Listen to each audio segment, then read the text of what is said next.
Okey tuan-tuan, Assalamualaikum warahmatullahi taala wabarakatuh. Alhamdulillahirabbil alamin wassalatu wassalamu ala asyrafil mursalin wa ala alihi sahbihi ajmain wa ba'd.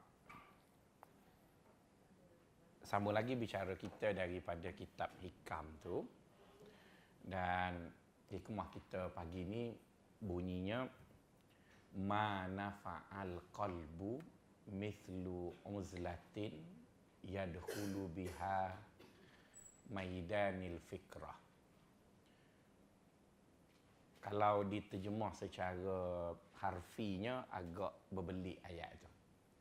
Tapi kalau diterjemah dengan makna mudah faham, hati manusia itu tidak ada perkara yang paling baik untuk memberi faedah kepadanya lebih daripada memutuskan hubungan dengan manusia buat seketika. Gitulah. Jadi supaya mudah saya terangkan pada sahabat-sahabat, kita buat macam ni lah ya. Kalau kita kata ini Allah, betul kan? Bila ni Allah, kita pula duduk kat sini. Kan ni manusia. Kita pernah dengar dalam surah Al-Hajj, Allah Ta'ala kata bila nak balik pada Allah tu kena balik dengan qalbun salim. Betul kan? Qalbun salim. Maksudnya manusia ni bila dia nak balik pada Allah tu, jadi sepanjang proses perjalanan dia hidup ni, dia mesti berusaha memastikan hati dia tadi bila sampai pada Allah, hatinya tadi sempurna. Hatinya sempurna. Jadi bila kita kata nak balik pada Allah dengan hati yang sempurna, maka kita nak buat macam mana? Maka cara paling baik untuk kita buat begitu ialah kita melihat sekeliling. Ya, kita melihat sekeliling. Jadi bila kita lihat sekeliling, katalah kita kata ini hati lah ya, kita buat gitu. Hati pun gemuk hati tu ya. Jadi kita tahu ya bahawa di kiri kanan ni dia ada syaitan. Betul kan? Di sini juga ada syaitan. Jadi kalau kita andaikan bahawa syaitan itu ialah magnet. Betul kan? Kita andaikan syaitan itu magnet. Kita pakai teori magnet. Perempuan pernah tengok tak tiang yang dibuat oleh TMB? Betul kan pencawang tu? Masa dia pasang tu, tali kabel tu terik sangat. Tapi kenapa selepas beberapa ketika, khususnya musim panas, musim sejuk, mereka akan dapati kabel tu jadi gitu.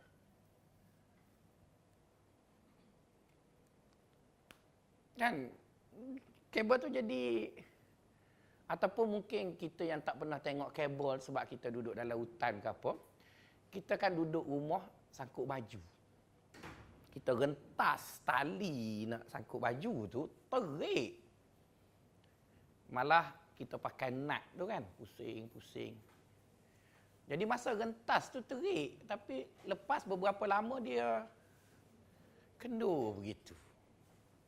Jadi kekenduran itu berlaku, kalau kita mengaji sains dulu, kita ingat, kekenduran berlaku kepada dua faktor.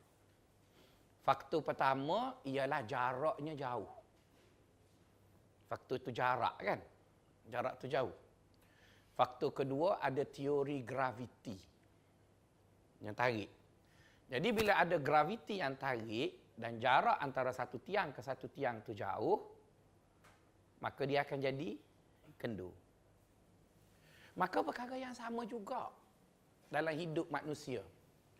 Jarak kita nak sampai ke Allah ni berjalan 70 tahun. Jauh.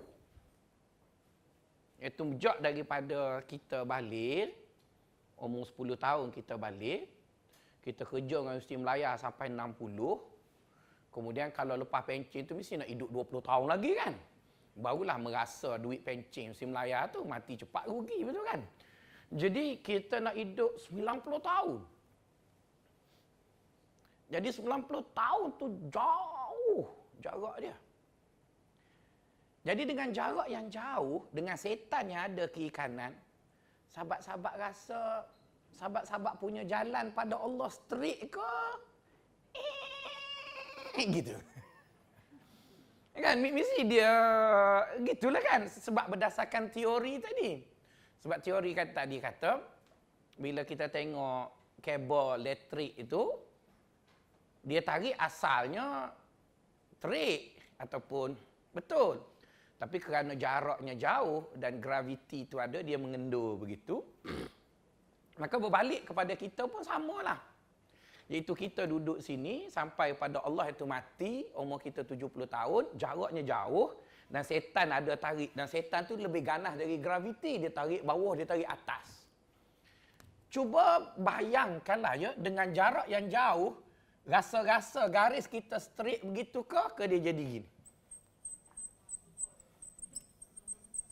Betul tak? Kan? Dia jadi gitu, dia punya jalan. Jadi kalau jadi gitu, dia tak jadi siratal mustaqim lah. Sebab siratal mustaqim itu kan jalan yang lurus. Okey, sekarang sahabat-sahabat dah nampak dia punya senario. Senario kita ialah kita nak balik dekat Allah tu jauh. Dalam perjalanan kita ada setan. Lepas tu pula kata Allah, engkau nak sampai dekat aku supaya aku terima, mesti qalbun salim. Mesti hati engkau suci, sempurna. Okey. Sekarang kita dah tahu dia punya teori dan kita dah tahu dia punya senario. Maka agak-agak macam mana kita nak selesai masalah? Kan senario dah tahu. Sebab berlakunya senario itu pun dah tahu macam mana kita orang duduk di Universiti Melaya ni kena berfikir nak selesai masalah tu. Maka nak selesai masalah itu kita ada dua cara. Satu cara malas, iaitu kita tanya ustaz ada doa tak nak ambak setan. Kan? Itu cara yang mudahlah. Kita pun auzubillah minasyaitanir rajim. Auzubillah minasyaitanir rajim. Auzubillah. Itulah. Kalaulah hanya boleh baca doa, maka takkanlah ustaz itu tidak digoda oleh syaitan. Sebab ustaz pun tahu juga, tapi bila tengok perangai ustaz lebih kurang juga jalan. Jadi bererti sekadar baca auzubillahi minasyaitanir rajim tu tidak cukup. Saya bukan kata tak betul. Tidak cukup. Kita mesti ada satu plan yang lebih konkret untuk mengatasi masalah jalan kita ni yang naik turun tadi. Okey. Bila kita tengok senario macam tu, jalan yang paling baik, yang praktikal untuk kita tidak jadi gelenduk-gelenduk begitu, caranya ialah kita pendekkan jarak. Kan sebab kita tahu punca kita jadi melengkung tu adalah kerana jaraknya jauh. Jadi kita pendekkan jarak. Bererti makin pendek jarak, makin lurus dia punya tali itu. Makin pendek, makin lurus.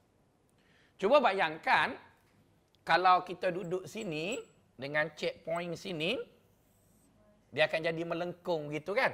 Ini garis yang sepatutnya. Dia melengkung gitu. Maka kita tambah 2 tiang kat sini. Betul tak? Jadi melengkung itu akan jadi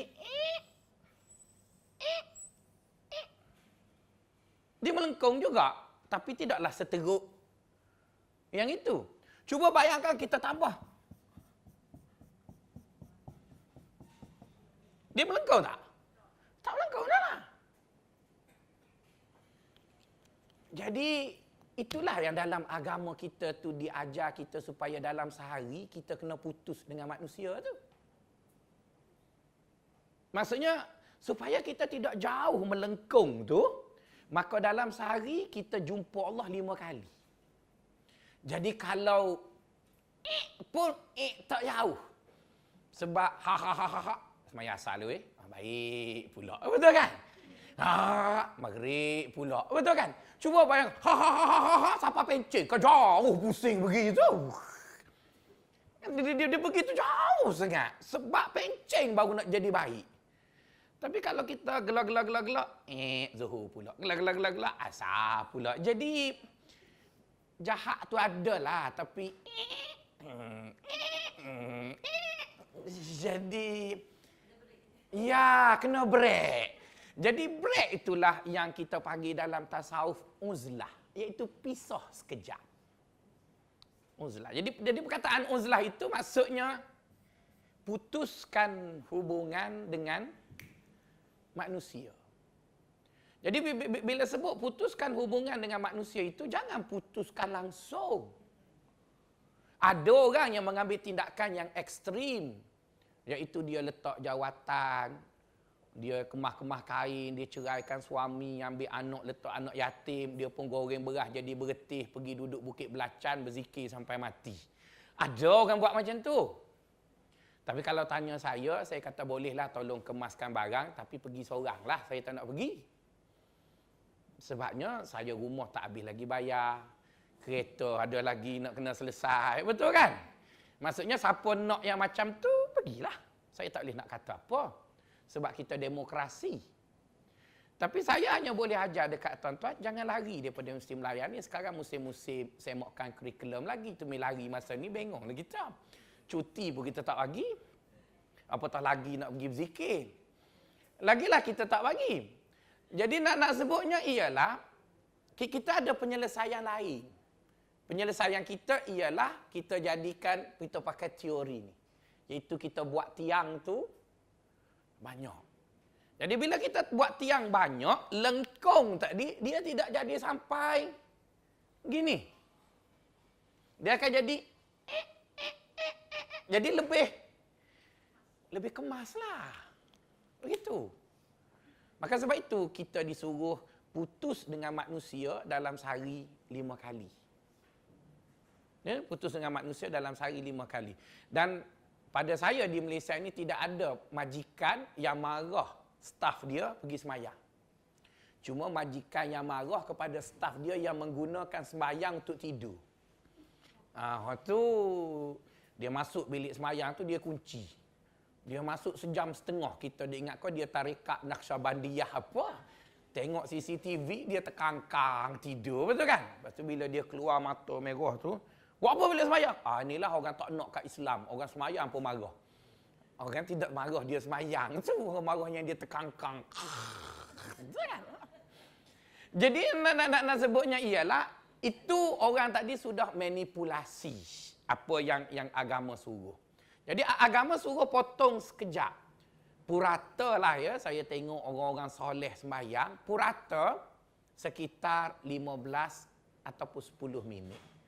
10 ke 15. Jadi 10 ke 15 itu kita hilang masa kerja selama 2 kali. Sekali zuhur, sekali asar. Saya rasa Puan Aziah pun tak marah lah. Maksudnya pukul 1.30 kita hilang sekejap.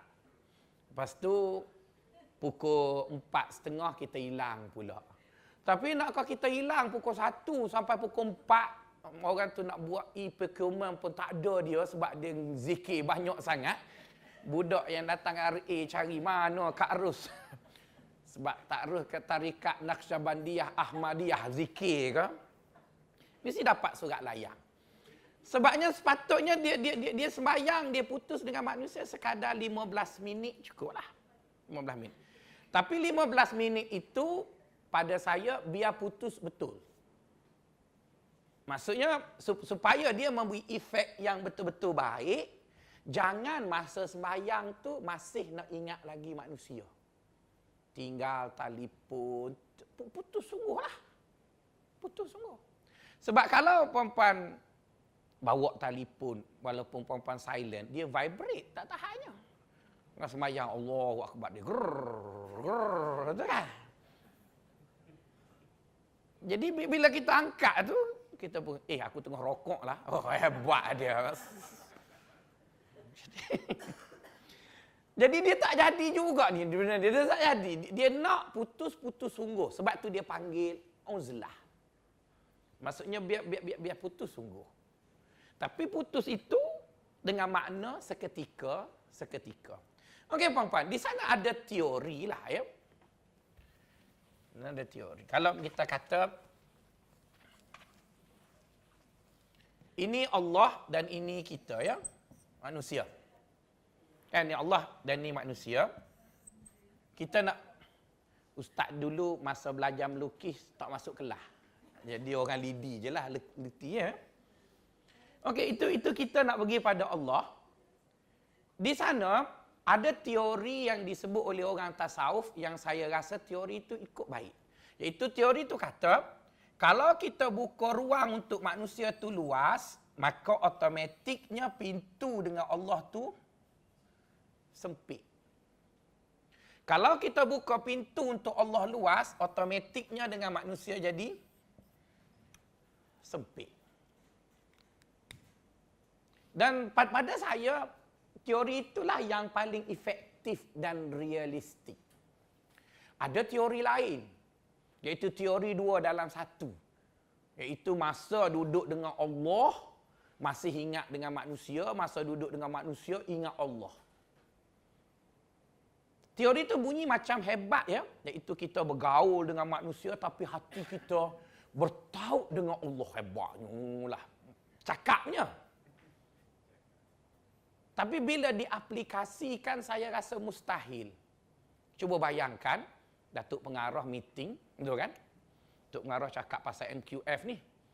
Oh, kurikulum. Saya pun, ya Hanana, ya Hanana, ya Hanana. Betul kan? Datuk Pengarah tanya, kau buat apa, Faisal? Ya Han. Oh ya, Datuk. Teruskan. Ya Han. Saya rasa Datuk pun panggil Puan Aziah, minta ustaz ni pergi kaunseling. Maksudnya kita tengah meeting, boleh tak kita buat satu benda lain, kononnya baca Quran, berzikir, boleh tak? Mana boleh buat satulah. Begitu juga, boleh tak kita tengah semayang, jawab SMS? Tak boleh. Jadi itulah teori 2 dalam 1. Iaitu masa buat benda lain, kita ada juga hubungan dengan benda lain. Jadi saya rasa teori itu bila dicakap nampak semacam wah. Tapi tidak realiti. Tapi teori ini lebih realiti. Iaitu kalau kita mahu hubungan kita dengan manusia tadi tidak putus dan dengan Allah tidak putus, jangan buka luas sangat pintu. Sebab pintu tu dia berlawan. Makin luas kita buka pintu untuk manusia, dengan Allah tu makin sempit. Jadi caranya ialah jangan buka terlalu luas. Jadi apa ukuran luasnya? Jadi ukuran luas itu kan biasanya checkpoint masa lah. Kan kita ada 24 jam, iaitu 1 sampai 24. Jika cuba bayangkan, puan-puan buka pintu untuk manusia daripada jam 1 hingga jam 24, ada ruang tak untuk Allah masuk? Tak masuk lah. Dia akan tutup, betul lah. Sebab kangkangnya dah 24. Kangkangnya buka sampai 24, kat sana mesti tutup lah.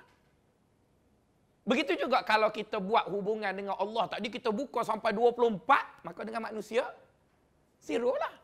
Maka sebab itu kita lihat ahli tasawuf, tak ada yang jadi yang berhormat. Cuba sebut kat saya, ada ulama sufi jadi yang berhormat. Sebab yang berhormat ini kerjanya dengan manusia aja. Tak percaya, cuba dengar lagu Assalamualaikum YB, Andy Lala. Kan? Tak pernah dengar. Andy Lala tu sebut, bangun paginya begini. Akhirnya dalam lagu Andy Lala tu tak ada sebut pun MB tu semayang. Betul kan? Sebab dia buka pintu dengan manusia luas sangat.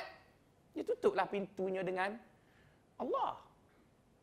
Begitu juga orang tasawuf bila dia buka pintu dengan Allah luas sangat, maka akhirnya dia tinggallah manusia. Jadi bagi kita yang terpaksa tackle dua-dua, manusia pun kita kena ambil hati. Allah sudah semesti kan? Maka caranya, kalau ada 24 jam, kita buka pintu untuk manusia 22 jam. Maka ada 2 jam lagi untuk Allah. Tapi 2 jam masa untuk Allah tu janganlah kompromi. Yang jadi masalah, dahlah bagi untuk manusia 22 jam. Masa 2 jam dengan Allah tu curi lagi. Ada lagi untuk sana. Perempuan, kalau suami perempuan sibuk, dia kata, ayang minta maaf abang kena kerja rajin sebab nak naik pangkat sebelum kiamat. Bila dah kiamat nanti tak sempat dah lah. Kan begitu. Jadi adakan lagu, oh sayang, aku terpaksa naik pangkat, betul kan? Bagaimana di rumah? Suami dia kata, betul kan? Oh jangan risau, adakan lagu yang bunyi dalam tekok tu kan? Sekarang penyanyi macam dalam tekok saya pun tak tahu. Jadi nak beritahu orang tadi akan bekerja sungguh. Overtime, kebetulan bos dia pula pening, so balik lewat apa semua kan. Jadi suami dia kata, saya kena sibuk. Jadi isteri dia minta kompromi. Kalau macam tu abang bolehlah, kami dan anak-anak sanggup sabar. Tapi nak makan malam bersama 2 kali sebulan. Suami pun rasa munasabah. 2 kali sebulan, makan malam. Iaitu hari Selasa malam Rabu. Jadi sampai je hari Selasa malam Rabu minggu pertama, suami dia pun balik nak makan malam. Isteri dia tu berialah pakai baju, bawa anak pergi restoran Cina Muslim, nak makan ikan siakap steam lah. Tiba-tiba suami tengah-tengah makan masih duduk belik 5JKA. Apa rasa suami? Apa rasa isteri? Dahlah 14 hari yang lalu kau tak ada masa untuk kami. Tengah-tengah makan untuk kami pun kau belik 5. Kalau belik SMS janda lagi teruk lah. Ni cerita 5JKA pun.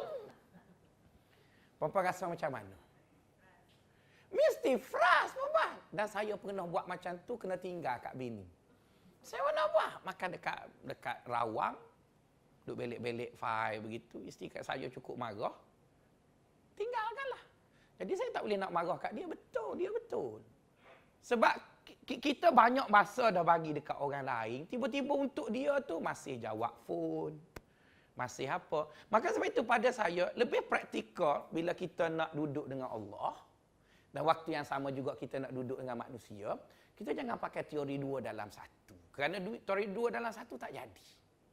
Yang jadinya, masa kita duduk dengan manusia, kita duduk dengan manusia lah. Dengan Allah tu kurang. Jadi oleh kerana duduk dengan manusia ni lama, 22 jam, maka apa yang perlu kita buat, pastikan dia ikut syariah. Yalah. Kan maksudnya, masa 22 jam ni, kita duduk dengan manusia, kita tak duduk dengan Allah, menyebabkan kita dengan Allah tu sempit dah, kurang dah ingat, maka pastikan apa yang kita buat dalam 22 jam itu ialah patuh syariah lah. Bila dia patuh syariah, maka tak apalah. Walaupun kita lupa. Tapi bila kita duduk dengan Allah, kita tak kompromi. Maka sebab itu, puan-puan, bagi kita orang yang baik-baik kan, terlalu aib sangat kita call orang pukul 6.30 hingga pukul 7. Kan? Kalau call juga, mesti ada kecemasan. Meninggal dunia ke apa. Tapi kalau call sekadar nak sambung, mengumpat masa belum balik itu. Kita kata dia, mu tak semayang ke? Betul kan? Sebab 6.30 sampai pukul 7 tu, orang yang bertamadun dan beragama dia tak telefon orang. Pukul 8.30 sampai pukul 9, orang tak call orang. Pukul 6 pagi sampai pukul 7, orang tak call orang. Kalau call pun mesti emergency. Tapi kalau sekadar nak sambung, sambung petang tadi macam mana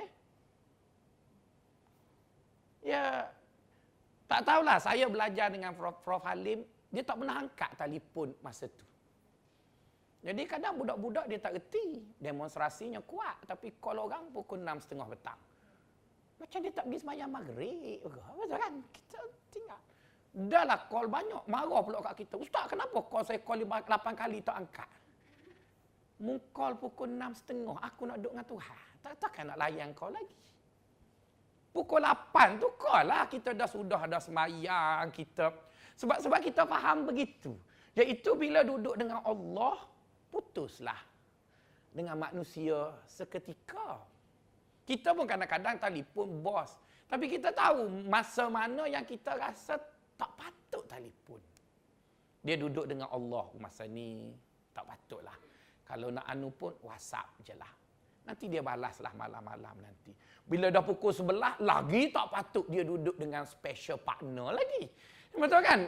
Jadi yang tu telefon tu kena rebah telefon tu. Jadi maksudnya dia ada time yang kita rasa munasabah kita berkomunikasi dengan manusia. Tapi ada orang dia break rule tu. Dia langgar semua tadi. Dia buka pintu untuk manusia daripada jam 1 hingga jam 24. Maka apa yang berlaku kat sini? Tutup habis lah. Tak ada lah dengan Allah. Jadi bila dah tak ada dengan Allah, cuba bayangkan ini berlaku pada day one. Hari pertama dia hidup. Cuba bayangkan situasinya itu sampai hari yang ke-300,000 dalam hidup dia. Pintu ni tuan-tuan, dia dah mati dah. Karak geramak. Saya luka kat paha saya. Dia dah kering tapi bila makan ikan air tu dia menanah. Bila menanah tu dia kering, nanah tu dia tutup dah. Apa panggil tali tasi hak jahit tu. Aku duk risau dia nak tarik macam mana nanti nak buka. Tapi tak apalah, itu tolol saya. Ni bayangkan, tolol saya pun tak apalah ada ubat cuci bersih. Ni cuba bayangkan yang hati ni, yang hari yang ke-300,000 dalam hidup, iaitu selepas omong yang ke-69. Baru dia putuskan dengan manusia, baru nak buka pintu tu. All penat. Penat sebab dia dah mati terlalu lama. Jadi mungkin berlaku pada orang lain, biarlah cerita itu. Tapi kalau pintu kita dia tertutup, lepas tu dia buka. Dia tutup, dia buka. Dia tutup, dia buka. Jadi kalau tertutup pun nak buka mudah. Kalau buka pun nak tutup mudah. Jadi saya rasa buat macam tu lebih praktikal daripada buat macam tadi. Jadi ada orang kata masa muda-muda ni kita buatlah dulu dosa. Nanti tua kan kita senang. Tobat tu tobat dari dosa yang banyak, dia akan menjadikan keinsafan. Dengan keinsafan yang besar itu menjadikan kita rasa bersalah yang besar. Bila bersalah yang besar, mudah nak khusyuk. Jadi kalau orang kata macam tu, kita kata bagus. Nak jawab dengan dia kata macam tu, perempuan ajak dia pergi makan kat rumah perempuan. Masak sup. Tapi jangan bubuh garam. Jangan letak sup, jangan dia bubuh garam. Untuk mangkuk dia. Mangkuk kita bubuh garam. Tu kan, kita bubuh sikit. Jadi dia pun makan. Kenapa tak sedap? Makanlah dulu. Habis sup, baru kita makan garam. Macam tadilah. Betul kan? Dah kamu kata nak taubat tu ujung usia, samalah seperti mana makan sup, habis sup tu, baru ambil garam, budak mulut. Kocok dalam perut lah. Tidak sama. Samalah. Tapi kenapa kamu tak buat bila cerita pasal makan? Kenapa bila makan, kamu nak masukkan di tengah-tengah tu garam. Dan garam itu orang tak bubuh sekilo. Orang bubuh secukup rasa je. Maka sama juga dengan Allah. Allah tak minta pun kita duduk dengan dia 24 jam. Tak. Kalau orang tu kata dia jumpa ayat Quran, minta Allah duduk dengan dia 24 jam, maka dia lebih hebat daripada Profesor Madya Dr. Cik Zarina, pakar tasawuf akademi Islam. Dr. Cik Zarina jaga ketua jabatan lagi, jaga jenah afkar lagi, tengok boleh beranuk apa pun. Dia pakar tasawuf tu okey je. Jadi takkan Dr. Cik Zarina tak jumpa nas yang mengatakan orang tasawuf kena duduk 24 jam dengan Allah. Tak ada. senyum je dengan Dr. Joni. Okay. Jadi bermaksud, betul lah tu bahawa Allah minta kita duduk dengan dia tak lama pun. Cuma kerap. Duduk sini sekejap, pergi jumpa dia. Duduk, jumpa dia. Duduk, jumpa dia. Sebab itu ibu bapa satu kajian yang dibuat oleh Kementerian Wanita dan Bajikan begitu. Bila anak kecil, nursery-nya ada di tempat kerja lebih produktif daripada anak jauh. Sebab ibu dia buat-buat kerja, ingat kat baby, turun sekejap. Naik, kerja pula, betul kan? Mari pula, naik pula. Tapi kalau duduk situ, kena letak jawatan lah. Jadi kerja nursery pula lah. Maksudnya sebab dia bukan suruh jumpa lama pun, jumpa kejap tu. Baby. Kita kan tengah kemaruk dapat baby, betul kan? Jadi dia sekejap je, dukung boleh 10 minit. Tu letak lah. Bapa pergi dulu, buat kerja. Buat kerja rindu pula, pergi pula. Jadi begitu samalah dengan Allah. Jadi pintu ni diminta, jangan dibuka sampai 24 jam. Pintu tu dibuka sekitar 22 jam. 2 jam untuk Allah pula bukan sekali beri. Bagi-bagi pula. Sekejap awal subuh, sekejap awal tengah hari, sekejap awal petang, sekejap awal malam, sekejap sebelum larut malam. Okeylah puan-puan. Jadi kalau kita boleh hidup macam tu, maka betul lah kata Tuan Syekh. Hati tidak mendapat manfaat yang lebih baik seperti mana kamu memotongkan hubungan kamu dengan manusia dengan tujuan untuk duduk dengan Allah. Jadi bila dia minta kita duduk dengan dia tadi, dia minta kita duduk sekejap. Dalam tempoh paling-paling lama biasanya kalau kita tak wirid ke apa, dalam sejam setengah. Dengan purata kita duduk dengan dia 20 minit sekali semayang. Ataupun 18 minit. Jadi purata 18 hingga 20 minit itu biarlah betul-betul kita duduk dengan dia. Kita ambil air semayang, sudah ambil air semayang tu terus kita masuk bilik solat. Maka sebab itu kita knock kepada bilik solat tu.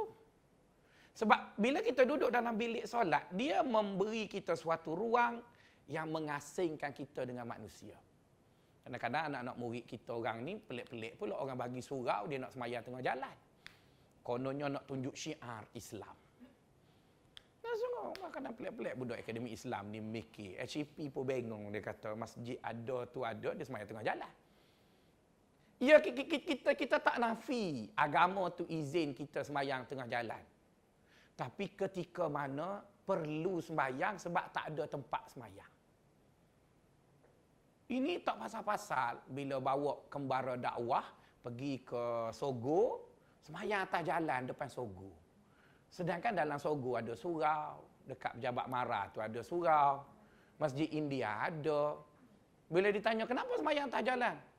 Nama ju'ilat liyal ardu masjidan wa tahura, hadisun sahih. Dijadikan bumi Allah itu bersih, boleh solat di mana-mana. Bukan awak seorang tahu gitu, ustaz-ustaz akademi Islam pun tahu. Tapi kenapa ustaz akademi Islam tak pergi sembahyang tengah jalan? Sebab kita tahu sembahyang itu ialah kita nak duduk dengan Allah. Bila kita nak duduk dengan Allah, kita tak maulah buat di depan ada gangguan. Cuba bayangkan sembahyang depan Sogo, betul kan? Apa panggil juru-jual yang kat Sogo tu? Yalah, gitu kan?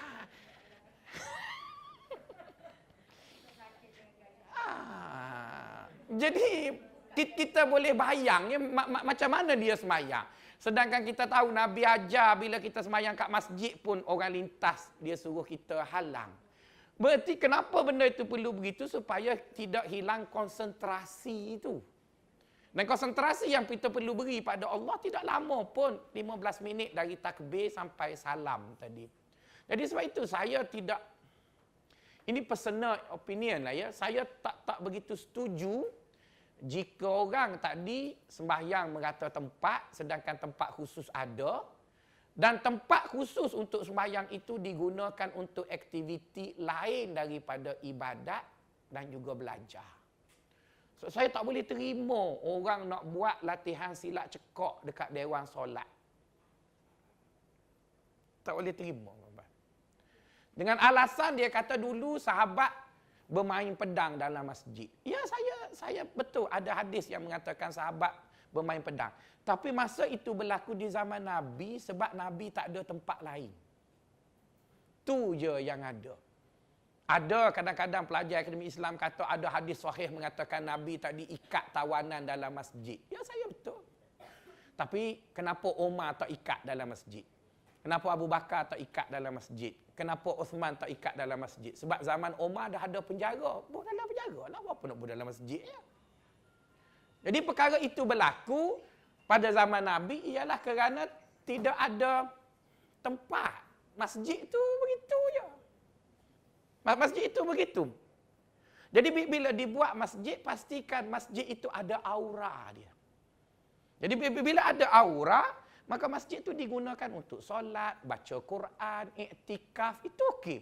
Tapi kalau masjid itu luas, ada parking luas, pekarangan, itu lain. Itu pekarangan masjid, bukan dalam masjid. Apatah lagi nak bergendang dalam masjid, lepas tu apa yang terbaru? Aku tengok serupa dengan Planet Cool hok malam Ahad tu kan. Cuma yang tu tak pakai baju, hok ni terlebih baju. Lebih kurang. Sebab kita puji Nabi kerana nak ingat kat dia. Kita puji Allah kerana nak ingat Allah.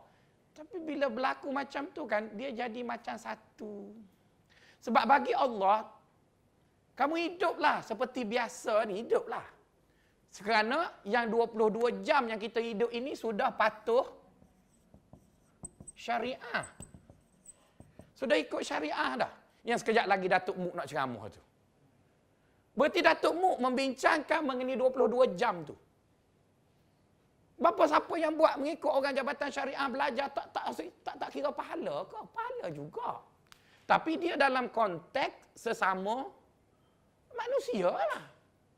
Bila tuan-tuan masuk kelas saya ni, saya bercakap dalam konteks yang 2 jam tu. 2 jam tu saya cakap situ. Tapi bila pergi dengan Datuk Muk nanti, dia lebih besar sebab dia bercakap dalam konteks 22 jam tu. Jadi bila 22 jam itu kita patuh syariah, lepas tu 2 jam pula kita duduk dengan Allah, orang comel lah perempuan. Nak macam mana lagi? Sebab teori lain daripada yang tu, kita kena pisah dengan manusia. Iaitu kita ceraikan manusia dengan talak raja'i kubra, tarak ba'in bainunatil kubra. Maksudnya talak yang tak boleh rujuk dah. Kita jual harta, kita jual rumah, ceraikan isteri, kita berkelana pakai kain sarung, janda supasami Buddha tu. Boleh. Tapi rasanya takkan kita nak pilih yang tu. Kita nak pilih kita hidup di dunia, ada ruang untuk Allah, ada ruang untuk manusia. Mari kita tengok macam mana Allah minta kita duduk dengan dia. Berapa lama dia minta duduk? Allah Ta'ala sebut dalam Quran, wasbir nafsaka ma'allazina yad'una rabbahum bil ghadati wal ashiyyi wal ibkar. Kata Allah, sabarkanlah diri kamu bersama mereka-mereka yang berdoa kepada Tuhan mereka. Itu ingat Allah. Cuba Bapak perhati, dia guna perkataan ba. Bi. Dalam bahasa Arab, kalau dia guna perkataan fi, iaitu pada, membawa makna seluruh. Tapi bila dia sebut ba, maksudnya sedikit darinya. Sedikit darinya. Dan cuba bayangkan, dahlah dia guna ba, maksudnya sedikit. Dia pula sebut ghadah. Ghadah ini maksudnya pagi sebelum syuruk.